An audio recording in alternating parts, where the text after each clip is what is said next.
So Joseph, you identify as an American photographer of Ukrainian descent who has lived in. Oh, I lost you there. Hello? Can you hear me? Oh, now I got you. Yep. There you go. Just a little drop out of Wi-Fi. So you identify as an American photographer of Ukrainian descent who's lived and worked in Ukraine for 20 years. Tell us a little bit of your backstory and how you came to live and work in Ukraine. So I'm a first-generation American of Ukrainian descent. So I grew up in this kind of subculture of being both an American and Ukrainian, where I attended both Ukrainian school on Saturdays and Ukrainian church on Sundays, and especially Ukrainian summer camps during the summer, and started traveling in Ukraine in the early 1990s as a teenager, and first started working in Ukraine about 23 years ago as a photographer. And came here for several summers on small grants, self-funded as well. And then starting in 2003 on my first Fulbright, came here for a year. I was here during the Orange Revolution, which was a protest movement 2004, 2005, to overturn an election, a fraudulent election. And then pretty much just stayed here since then. I had a small stint of teaching in the United States within that, but I'm back here full time.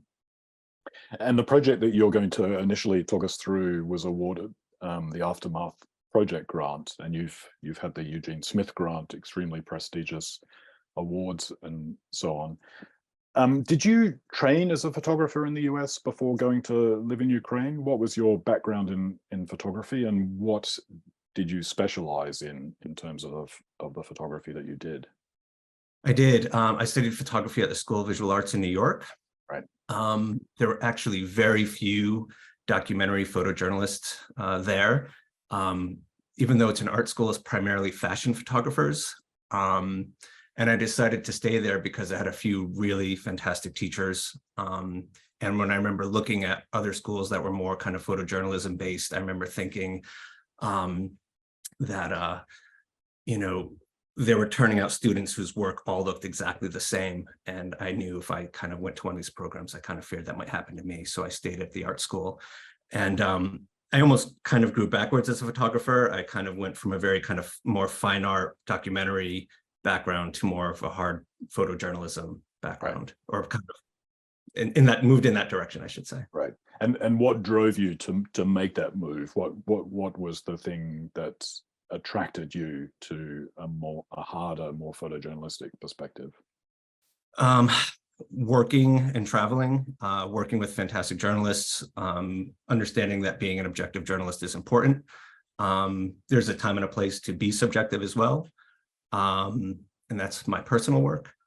But I think I just, as you create work and work on projects, you start to evolve as a person, and your work changes as well. Yeah. So how do you sustain yourself as a photographer? You've had these grants for larger projects and so on, but are you working with day-to-day commissions, doing news photography? What sort of work is sustaining the practice overall? Yeah, I work for, I have a list of clients that I work for. I've been doing a lot of work for the Wall Street Journal, do a fair amount of work for Stern as well. Right. I'll be taking off tomorrow morning for southern and southeastern Ukraine for a few days. Was just shooting yesterday and the day before as well. So I've been keeping pretty busy. Yeah, great. So why don't you start with the project that you're going to show us, share the images. Because what I think is very interesting about the work that you're going to show is that while it obviously will address the current invasion and the current war, you're setting this in something of a perspective by going back to Euromaidan and other events in Ukraine that in some ways are connected to the current situation. So take us back to this and tell us why we need to start at this time. Sure. I actually don't have access to my entire archive, so I'm not going to show you the entire kind of Euromaidan from start to finish. But the Euromaidan is extremely important because it actually started as a very small protest. And it started as a small protest because the then President Viktor Yanukovych of Ukraine had promised to sign a free trade agreement, or a trade agreement with the European Union. And he promised Ukraine this, he promised Europe this. And even though this had nothing to do with Ukraine actually joining the European Union, it seemed to Ukrainians, particularly young Ukrainians, like a very small step in the right direction. And he didn't only turn away from signing that, but at the same moment said, oh, we're actually turning away from this. And instead, we're going to sign on with a trade agreement called the Eurasian Common Economic Space, which is Moscow-led. And that led to a small protest. His riot police then cracked down, which turned into a revolution almost overnight. Right. So I'm just going to start off with a handful of images. And what year are we talking about here? I'm sorry, this is 2013 to 2014 in the winter. It's about a three-month sustained protest movement. Right. This is one of the many barricades on the Maidan Square. So the revolution itself took place throughout the country, but it was very much centered in the center of the capital in Kyiv. And the barricades were constantly shifting and moving depending on where the riot police were standing or the weather, because sometimes the barricades were being built out of snow and ice, and then it'd warm up in rain. So these things were constantly shifting and moving almost, if not weekly, sometimes even daily. Yep. This is one of the first burning barricades on Hrushevsky Street, which goes up from Европейская площадь near the Maidan towards the Parliament building. I just love this image. You just see this one individual man standing in front of these burning barricades with riot police on the other side. And every stage of the revolution, from the beginning to its culmination in February of 2014, more people were being wounded. And I remember seeing every time there was kind of a new escalation, not only were more people being wounded, but the wounds were becoming more serious. And I remember even knowing at that time that I was going to start following some of these people long term.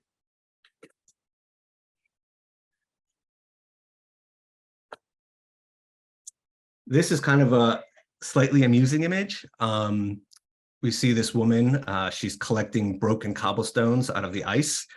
And what happened was there'd be these kind of really intense 3-4 days of violence between protesters and riot police.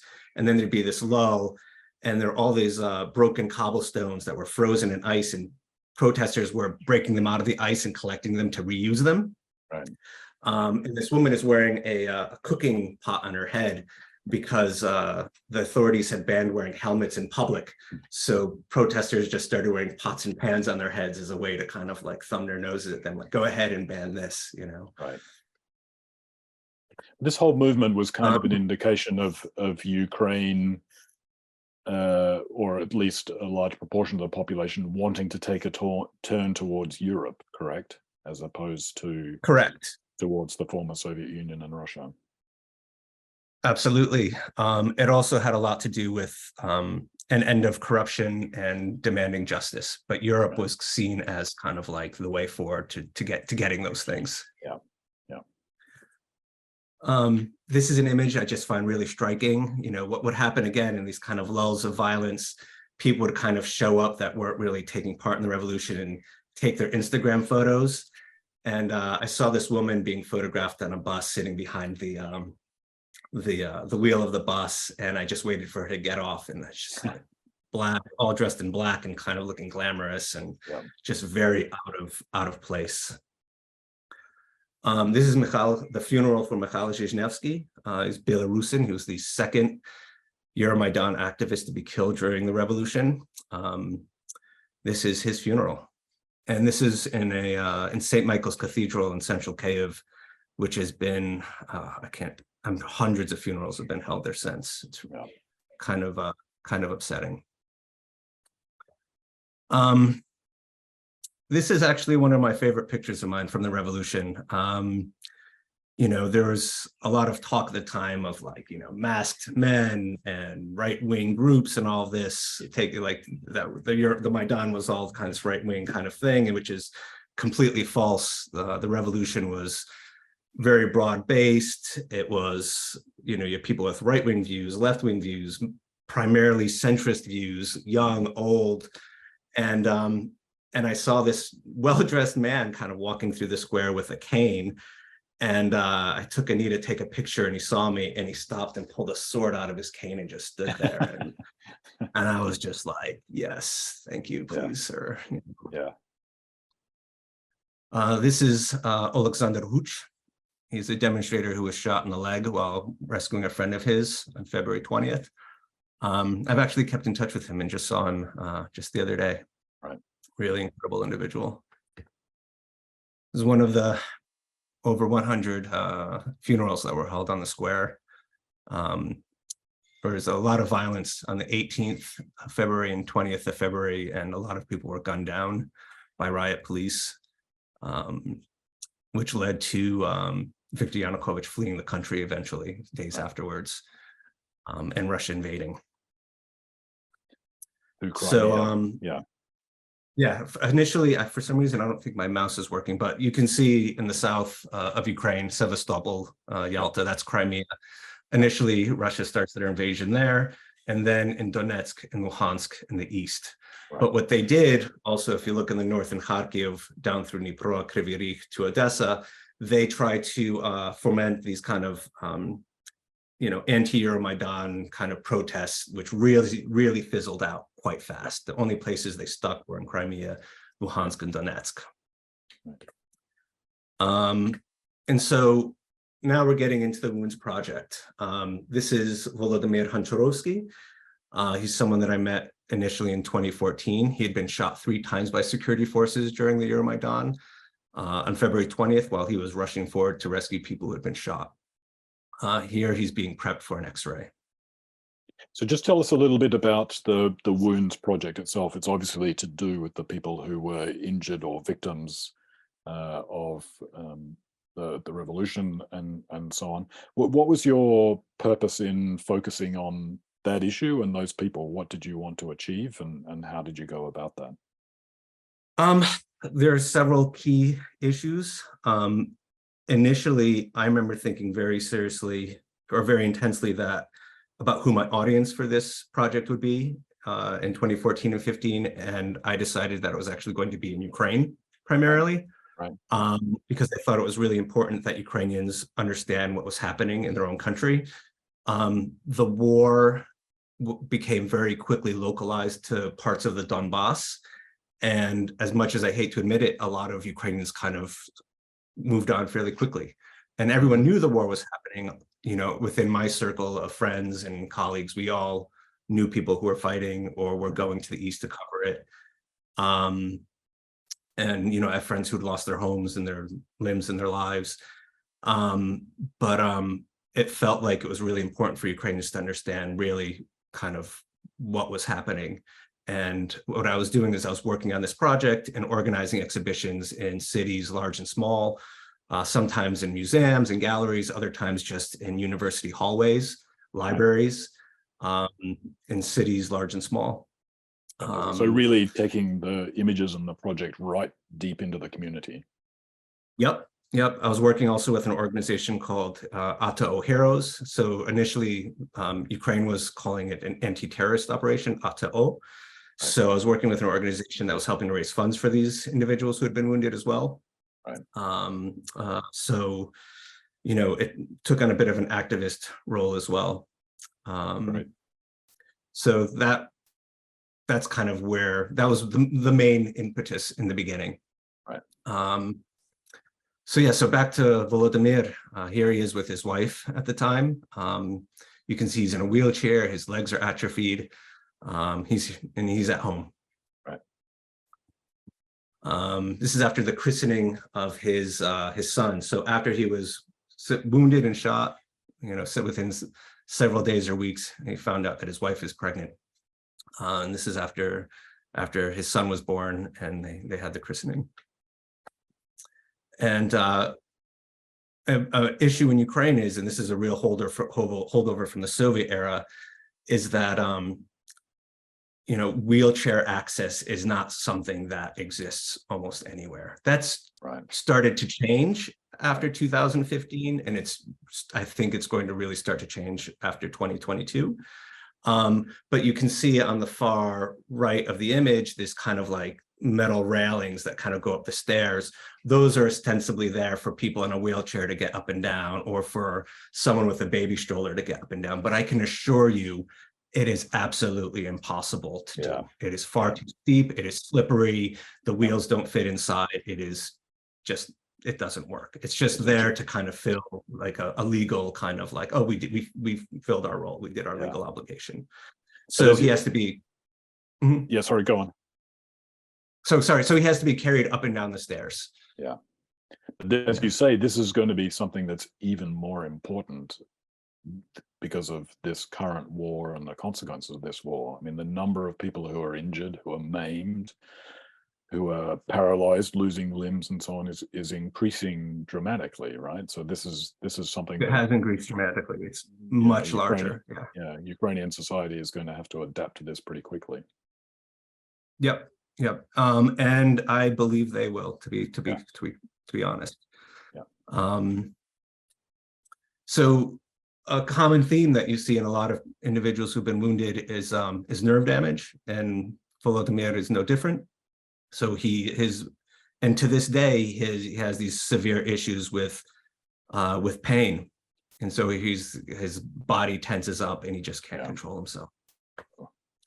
And he said at that point, I wish this pain on no one, but would like the man who shot me in the back to feel it for at least a short moment. Yeah, I'm sure. Just there's a question from Ted in the audience, which is interesting.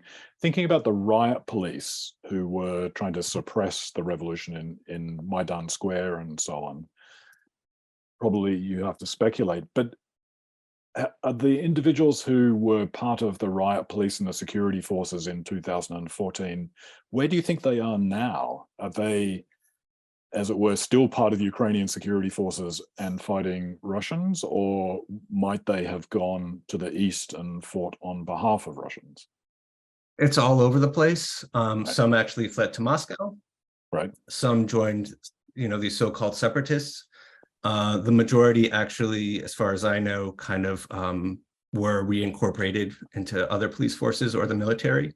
Right. I actually met over the summer in Kharkiv, which is in northeastern Ukraine, a police officer who was on the square on the side of the police, and he was the most pro-European, pro-NATO person that I had met in a long time. Like, it was rather incredible, because if I had met him 9 years ago, I would have been terrified.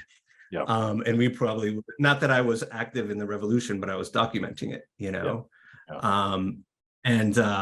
and here he is, this unbelievably pro-European, pro-NATO individual. Interesting. And still serving in the police. Interesting. So Volodymyr again, he became addicted to very serious painkillers, which is a serious issue. So this is I believe this was a painkiller called, I actually won't name it because I might mess it up, but it's something that you can take for several days, several doses a day. He was taking it for much longer, 6 doses a day. He was severely addicted to a very serious painkiller. That's his oldest son, kind of playing some video games, and his youngest son, Nazar, sleeping next to him. And I remember him saying at the time that he was like, I learned how to give myself these shots so I don't wake up my son in the middle of the night. And here he is just this past fall, I think this was in October, that's him with his son Nazar, who's already 9 years old. And so Volodymyr said to me just this past October, it doesn't matter if it is a wound, trauma, or death. Patience is mandatory. Without patience, you have nothing. Every person, man or woman, wounded and traumatized, there's always someone else who has it worse and is suffering much more than you. Where do you find this patience? You need to focus and find a significant belief and obligation. This can be your children, your parents, your brothers and sisters, godparents, colleagues and friends. But believe me, if you find this commitment, do not let it slip from your hands. For me, my obligation is my son. Don't lose faith, have patience and love. These are key. And this is a common theme that I hear when I ask, a lot of these individuals who were wounded earlier, what advice would you be giving people who are wounded much more recently? And they're always talking about, like, for me, it is like my family. You need to have support, and you need to have some kind of a goal. And oftentimes they choose their children as their main goal. So here's Volodymyr again, just recently with his son, and is being wheeled with it by his brother. Right. A bit of a celebration at home, and just outside of his home. You obviously had fantastic access, and how did you go about selecting who you would want to follow and work with over time? And were there any issues arising from wanting access over that time with those individuals? I'm actually very honest and forthright with the people I'm photographing. Before I even take a picture, I tell them who I am, what I'm doing there, why I think photographing them is important, and why I would love to hear their story, and why I think it's important that they share it with me and with others. And if they say no, I move on. And that's actually very rare that they will do say no. On occasion, people will do that, but it's very rare, actually. Yeah. I can't physically keep in touch with everyone that I photograph, but I keep in touch with quite a few of them long term. This is Vyacheslav Boynovsky. He was wounded in 2014. We went straight from the Maidan to fight in the war. He lost his right arm and right leg, and these are his first steps that he was taking at a prosthetics workshop. Wow. And that is his then girlfriend, now wife, walking backwards, kind of like, kind of helping him, encouraging him to walk forward. This is Roman Kubishkin. He was severely wounded in Pisky. He had lost 90% of the right side of his brain. He could not feed himself, talk, move. Here he's in something called a verticalizer to try to get his brain, kind of communicating with his body again.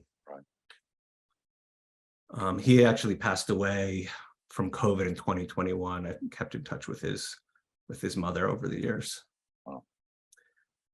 This is Andriy Zabihailo. I actually met him originally in 2014, but this is a picture I shot in 2016 at it's called CrossFit Banda gym. And he was kind of working out, just trying to get himself into shape. He'd already gone through physical therapy. He was trying to get himself back in shape. And then I kind of lost touch with him after I made this image. And I found out quite some time later that he had actually kind of gone to a pretty dark place, was using drugs, was even selling drugs, ended up getting detained and arrested by the police, and ended up kind of finding himself at something akin to a Baptist church. And he found God, and now he is a minister himself, and working with former prisoners and drug addicts and veterans as well. I was actually hoping to photograph him last week. He's joining the Paralympic volleyball team. So I'll be hoping to photograph that pretty soon. And here he is working with some of these individuals at his church. So 5 years have passed since I came here, and I'm a completely different person. I don't drink or use drugs. I'm a free man. Today, I want to help others the same way I was helped, civilians and soldiers. This is my calling. And he's this unbelievably positive person. He's just fantastic. And he has 2 kids, and here he is with his son at home. Wow. This is Taras Moklyak. It's in 2015. Severely wounded in the abdomen and hip. He's actually very lucky to have survived. I spent a lot of time in his hospital room photographing him and others, and it was always really tense. And this was the first time I saw him relaxed, and it was because he just found out he was being sent off to Germany for extra care. And I saw him just recently, and he's married, has a child. He's actually doing quite well. This is Vasyl Pelish. He took part in the Euromaidan Revolution and afterwards went off to fight in the war in the Donbass. He was captured by Russian proxies. They saw a Ukrainian trident symbol, which is a symbol of the Ukrainian state, tattooed on his arm, and they threw him up against an armored vehicle and chopped off his arm with a hatchet. Oh my God. Yeah, he was then very luckily traded and was living in Western Ukraine in Stary Sambir. It's about as far from the front line as you can possibly get. It's about 50 kilometers from the Polish border. And I actually lost touch with him. He was very shy. He didn't want to talk about himself. And I just kind of, let his story go. And then I found out through a friend of mine who was a volunteer that he was actually killed in fighting in the fall. And I kind of dropped what I was doing and ran to his hometown and met his family and photographed his funeral. That's his mother and his wife, who is a combat medic. They went off to the front line together to volunteer. And he was killed there, I believe, in September. So he went off to fight with one arm. It's just incredible. That's amazing. Yeah. Yeah. Here is his funeral procession.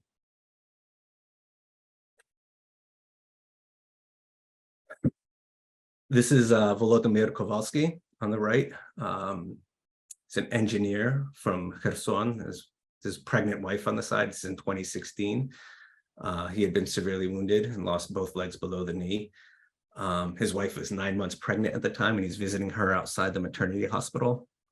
And he was just, again, taking this like one of his first days, or maybe his even first or third day of walking on kind of these prosthetic training legs. Right. He was actually killed, I think, on the third or fourth day of the war. They lived in Bucha, and he went off to fight, and he was killed just outside of his home. And that's his wife visiting him.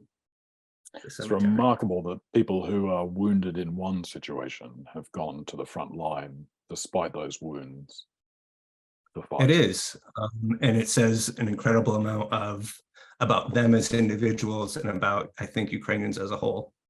Yeah. I find it incredibly beautiful. I mean, incredibly depressing, but very moving. Yeah. There's a question from Sorab in the audience. They say, your work is really powerful. Thank you for committing to it. Do you get sometimes diverted to make video work too, or a multimedia project? Is this something you contemplate? And I was going to ask something similar, because the stories of the individuals are so strong themselves and so powerful.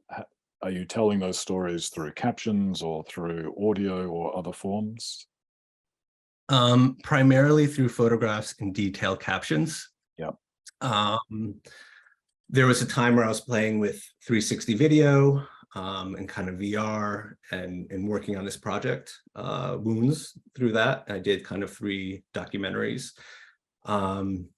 That medium never really quite caught on, but I do think that kind of mixed reality documentary storytelling has a future. There's no way that it will eventually catch up to technology. Yeah.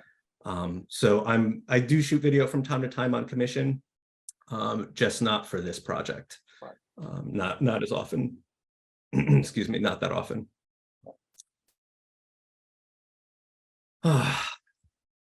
This is I'm sorry, Vyacheslav. I have to look up his last name. Nalivaiko, Vyacheslav Nalivaiko. Funeral. He's about 53 or 55 years old. He's from northeastern Ukraine in Kharkiv, lived in Hostomel, which was a city with an airport, which was key to Russian attempts to try to take the capital. And it was a scene of very heavy fighting. He went to join the military on the first days of the war. And his wife and son actually got trapped in Hostomel under occupation for a short period. They have a very harrowing story. while he was off fighting. He was actually killed over the summer, and this is his funeral at St. Michael's Cathedral, which you saw at the Maidan as well, one of those photographs. Right. And that's his wife and daughter. Wow. It's Irina. And this is Irina about 2 months afterwards. I met her again to spend some time with her and her family and made this portrait. And she said, "This war brought Ukrainians together. For some reason, sorrow brings people together more than joy. I just don't understand how Ukraine and Russia will live next to each other moving forward. They, Russia, think they can just scare us, but they did nothing but enrage us. There is only anger towards Russia, and it will be this way for several generations."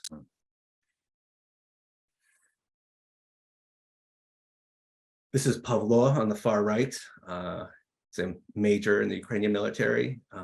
He was severely wounded early in the war in Mariupol and taken captive, released in a prisoner exchange. Here he's undergoing physical therapy at a very modern, very fantastic rehabilitation center outside of Kyiv in Brovare called Nodus. And I've done a lot of work there, and they've taken people who I think a lot of other places would have given up on long ago, and they rehabilitate them. It's just phenomenal what they do there. I mean, one of the things that your photographs really demonstrates is the huge amount of medical and psychological support that is already in place, but more is going to be needed to cope with the wounds from the war and so on. Do you, maybe you already do, but do you envisage your images being used in campaigns or movements to try and draw attention to that and increase support for that and get more support for that medical sector? That's actually a good question. One of the things I've been doing, and you can see some of these kind of, aftermath, kind of positive aftermath images. Mm-hmm. So I'm looking for, I'm not just looking for the positive, I'm doing kind of all sides. Yeah. So you see these very kind of moving, kind of more upsetting images, but you also see images of people that have been able to kind of move on with their lives. Yep. And I actually have been thinking about reaching out to some of these rehabilitation centers and doing these very hyper-localized exhibitions there with photographs and text showing some of the kind of the beginning to where they are today over the years.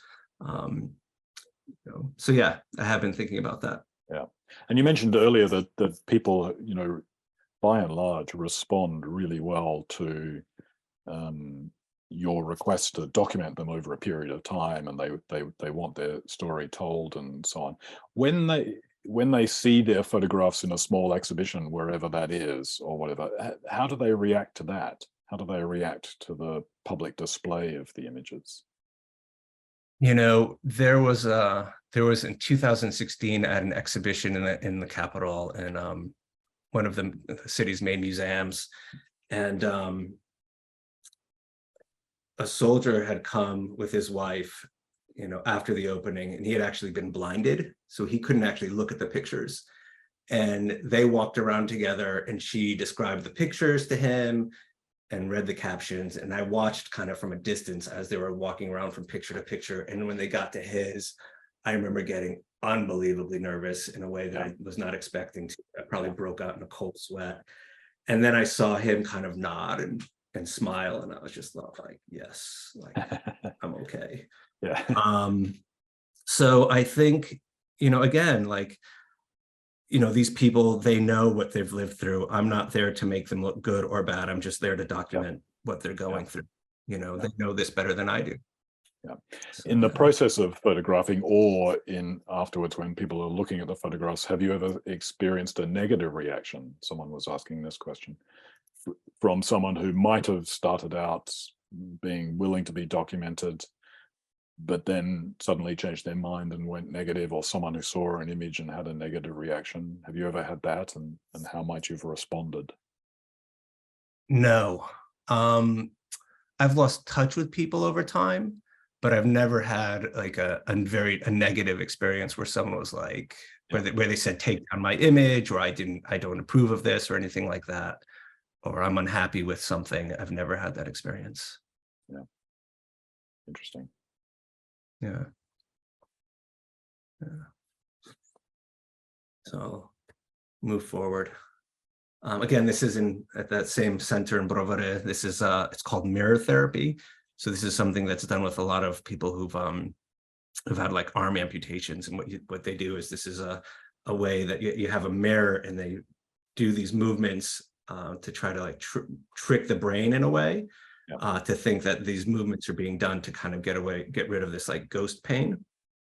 So in this case, yeah, his arm is actually there, but he couldn't do certain movements. So he was trying to trick his brain into being able to do these movements again by watching his arm that does work normally do them, and he'd watch them in the mirror, you know. This is Nazar and Yura. Nazar on the left, Yura on the right. Both Ukrainian soldiers who lost their legs above the knees. They're taking, again, this is like the first week or so that they're kind of taking steps on prosthetic legs, very, very small ones. I just spoke with Nazar last week or 2 weeks ago. They're both in the Netherlands, undergoing physical training and learning how to use their prosthetics there. This is Serhiy Romanovsky.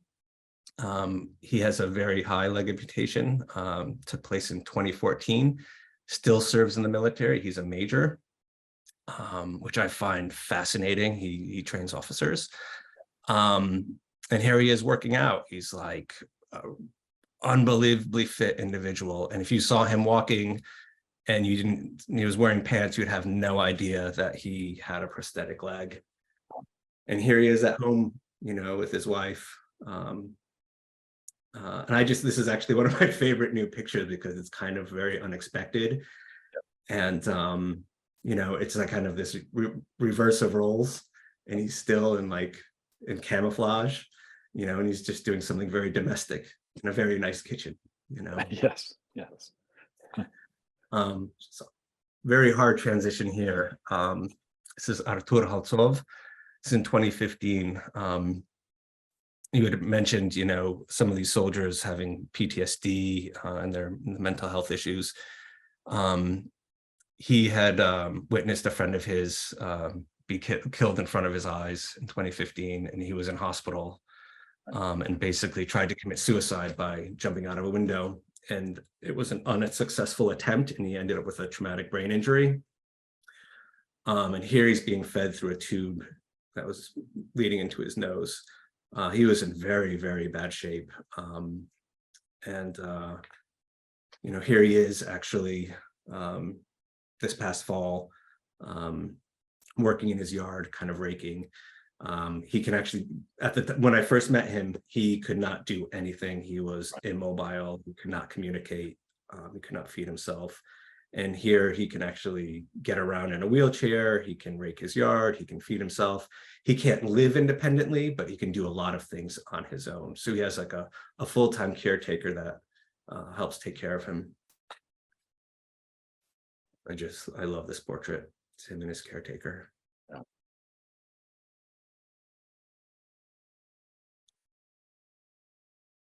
This is the surgery of Vadim Dovharuk, Ukrainian Special Forces soldier. He was wounded and taken captive. He's a triple amputee. This is a operation he was having in the Cave Burn Center. This is in 2015. This is actually a few weeks later, celebrating his birthday. This is in Kharkiv in northeastern Ukraine. There's a prosthetic center there at the time. And I remember him saying, like, I can't wait for my legs. I can't wait for my legs. And he wasn't talking about, I can't wait for my new prosthetics. I can't wait for my legs. And those are those training legs on the right, and those are his new legs on the left. And he just received them and he was about to put them on. And this is just recently. Again, if you saw him walking around, you'd have no idea. He's this unbelievably strong guy. And he's walking near a memorial. to fallen Ukrainian soldiers, many of which he knew personally. So one of the things that I mentioned that I do at the work is that I show it in exhibitions. This is one of them, and that was in the Capitol in 2016. Just kind of bring the work around as much as possible. At least I used to. I've been doing that a lot less recently. And this is actually the individual. This is the story that I mentioned about the blind wounded soldier. You can see his pictures on the outside of the museum, and he had actually come to the exhibition. That's the story that I told you. Fantastic. So that's about it. Great. Well, we have quite a few questions from the audience, and just a reminder to people in the audience, if you do want to ask a question, please put it in the Q&A box so I can keep an eye on questions in one place. A really common question that about 6 people have asked is that, understandably, these photographs of very traumatic situations, and that can be difficult for you witnessing the circumstance. Not as difficult as for the participants, and that's obviously, but nonetheless, constantly witnessing this yourself, documenting this yourself, can take its toll. How do you deal with that? One person asked, how do you practice some self-care? How does this affect you emotionally to actually be deep into this project on wounds? It does affect you. You know, it can't. I don't think it wouldn't. I don't think anyone could not be affected. But I also see it in a very odd way as an incredible blessing that these people allow me into their lives so deeply, and that so many of them trust me. So I take that as an absolute blessing. And I, you know, this might sound really cheesy, but I care very deeply for quite a few of them. Are there times where you feel that you need to take a break? Are there times where you feel that you should be doing something else to divert yourself? From 2014 to almost 2018 or 2017, let's say, that's almost all I did besides shooting assignments. I received a few grants, and then also out of pocket. And I started to feel that it was taking its toll for sure. And I needed to take a small break, and I did. You know, I wouldn't say that I was unbelievably stressed out and I was, you know, having mental health issues or anything like that, but you just know that it's like, you know, it's time to take a small break, and that's it. So the exhibitions that you've talked about and the ones that you've shown are exhibitions in Ukraine. Have you shown it outside of Ukraine, and do you have plans to show it outside Ukraine, especially in the US? I have shown it a bit abroad. Abroad, it's been mostly in group exhibitions.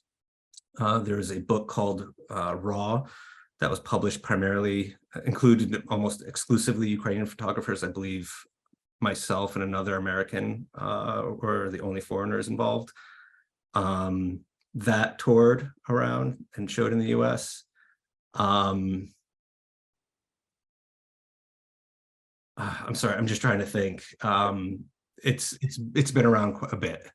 You know, I don't have any immediate plans though. Right. Would you like to show it more extensively outside of Ukraine, in the US? I mean, as a way, in particular, as a way of calling attention to the need for support for these things? At this point, yes. At this point, I see it's actually more important to show abroad than to be showing it in Ukraine. Yeah, at this point, yes. Yeah. I mean, we were talking before the event started about the importance of support, military support from the US and Europe increasing, particularly if there are political changes in the US and, you know, military aid is not forthcoming for Ukraine up to 2024. That would challenge the situation there. But I'm not aware of any widespread movement to actually support the important work that's being done in medical support and psychological support, exactly what you're documenting. I know that a lot of soldiers are getting abroad. Some of that's happening through volunteers. Some of that's happening through state efforts. And not in small numbers. And that's been happening since maybe 2015 or 16. And I think, and it's still happening today. When it comes to psychological care, that is something that I think is going to be becoming a much bigger issue in the near future. People are already starting to talk about it more and more here as well.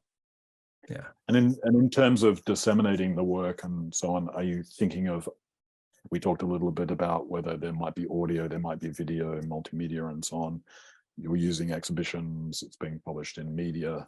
Generally, Jamie is asking about, are you thinking about a book, for example? Eventually, but it's not like I'm thinking about it right now.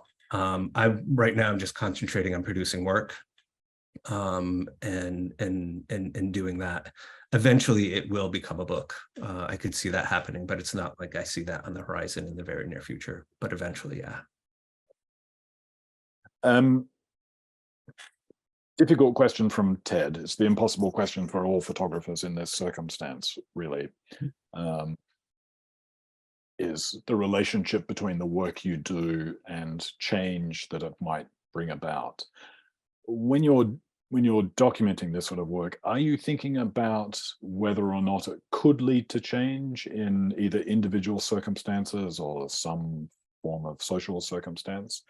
Or is that something that you address later? Or maybe it's not a dimension that is at the forefront of your mind at all. So how do you think about potentially the relationship between the images you're making and the prospect of changing things in the areas that you're documenting? I think that hopefully leading to some kind of change is the ultimate goal, you know. Whether, you know, my work or someone else's work does that on a large scale is hard to assess, and probably I'm not even sure if possible, but I almost see it as more of like a group effort in a way. So it's kind of like, it might not just be my work, but it might be my work and that with the work of many of my colleagues that we're all pursuing at the same time. And not just photographers, but also videographers and writers and artists and poets. So it's kind of like a group effort in a way, even though we might not be working as a group. But when it comes down to, you know, I think I mentioned a little earlier that I was working with an organization trying to raise funds earlier.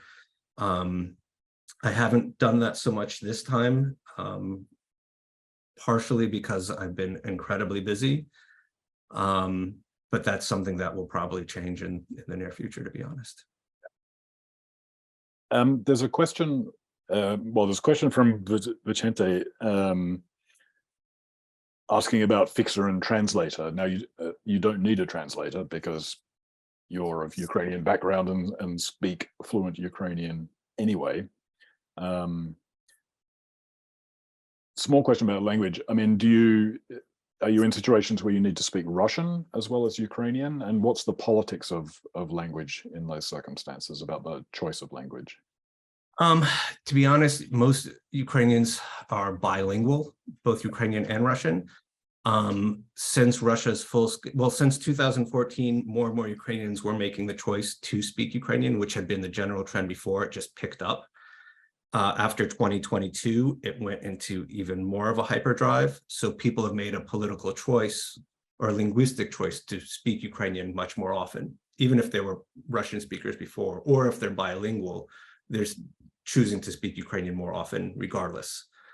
Oftentimes in Ukraine, and this might sound really weird, if you have someone who might prefer Russian and someone might speak Ukrainian, they will speak one language. One person will speak Ukrainian, the other will speak Russian. Because they're both bilingual, for the most part, they can still understand each other and they can have a conversation. It's really confusing to one person who only knows one language, but that is fairly common.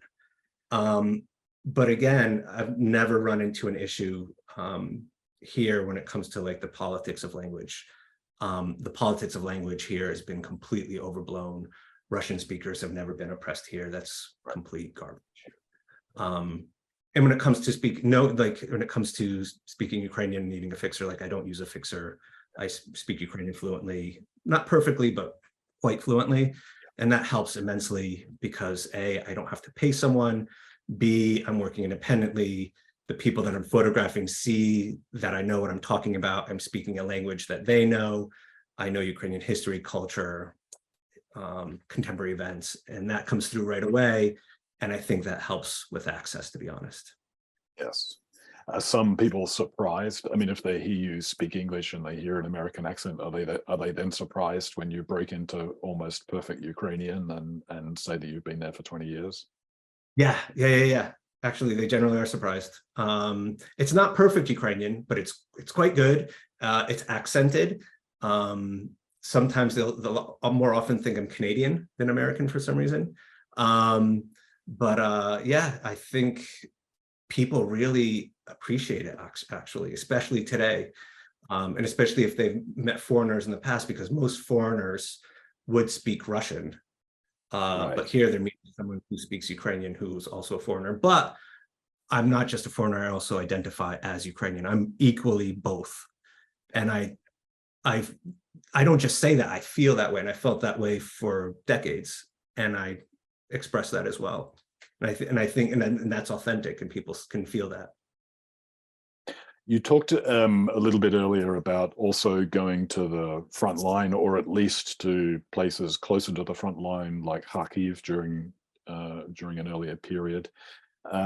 Is that something that you're doing now? Is that something that you're going to do more of? Is go to the front line? And if so, what's the nature of the work there? What issues do you have to think about in terms of security and safety? No, I do go to the front on occasion, sometimes to pretty red zones. I don't go there individually working on this project because it's just too dangerous to be there by myself. If something goes wrong and I'm there by myself, it's like it's a nightmare. So I prefer to do that with a team, a professional. So I generally only do that when I'm on assignment. But I've worked right on the front line, close to it. It's something that I do. It's something that I'll continue to do, but it's not what I do only. Question from Jennifer. When you're on the front line or in other circumstances, have you documented or come across women in conflict on the front line and documented that? Yes, of course. Ukraine actually has a lot of women serving in the military. And I've come across women who have been wounded, but for some reason, it just never quite kind of comes together where I can work it into the project. But I think once or twice, it's rare. But yes, women do serve in the Ukrainian military, quite a few. Yeah. Generally not straight up on the front line, but in combat roles, yes, definitely. And especially as medics, frontline medics, a lot of women. So two questions to end with as we're coming towards the end of our time. One about your backstory and one about the grant itself. So the question about the backstory from Andrew: would you be willing to share your story about deciding to leave the US and your experience traveling and arriving in Ukraine? He says early in the war, but you moved 20 years ago, right? I came here 20 years ago. And then I was actually, it's a long story, it's not worth kind of going into the whole thing, but I was in the US when the full-scale invasion happened, teaching, and then once it's a long story, too long to tell.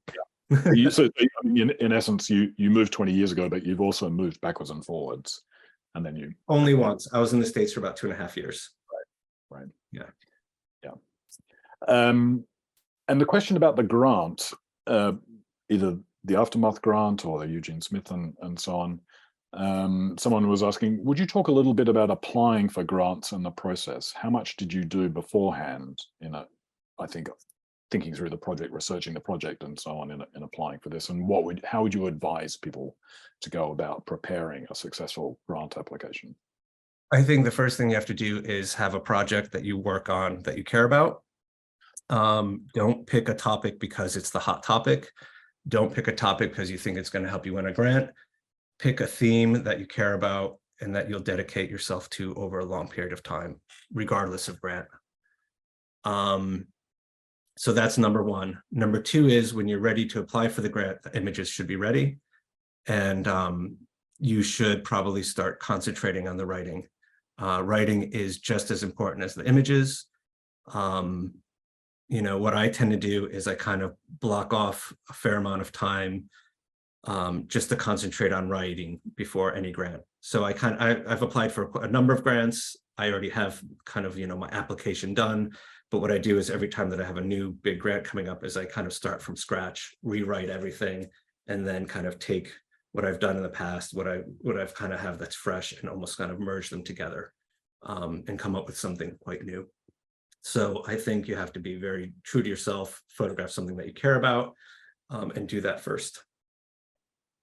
Excellent. Yeah. I'm just scanning lots of very positive and appreciative comments for the work. We have come to the end of our time, and I really want to thank you for sharing the work. It's incredibly powerful, and you know, it's kind of self-evident the dedication that you've put into it and the commitment that you have to it. So we really appreciate that and the story alongside it. For people in the audience, a number of people asking about where you see the recording. Yes, we record these events. Our recordings are available later. We record all our events, and they're always on the video page of the 7 Insider website a week or so after the event. We just tidy up the beginning for an edit, so you can always find the events recorded there later, so catch up with those. So Joseph, once again, thank you very much, and we will look forward to seeing where the project goes, and we'll look forward to seeing the next body of work as well. Thank you so much.